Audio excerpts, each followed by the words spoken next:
ଟିକେ ପାଇଁ ମୁଁ ଅନ୍ୟ ପାଖରେ ହାତ ଯୋଡୁଛି। ପୋଷା କୁକୁର ସହିତ ଗୋଟାଏ ଥାଳିରେ ଭାତ ଖାଉଛି।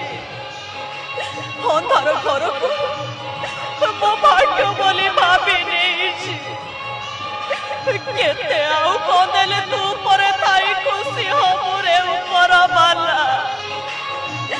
ଶୁଣିଥିଲି ଯିଏ ଯାହା ଭାଗ୍ୟରେ ଥାଏ ସିଏ ହିଁ ତା ଘରକୁ ବୋହୂ ହେଇଯାଏ।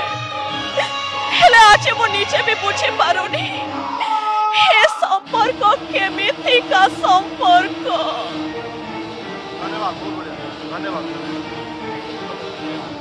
गोटे आमर नाटक अच्छी ए केमितिका संपर्क पप्पू ब्रह्म सार रचना आउ रंजन विश्वास सार निर्देशनार नाटक से नाटकर गोटे डायलॉग मुझे कहना चाहिए।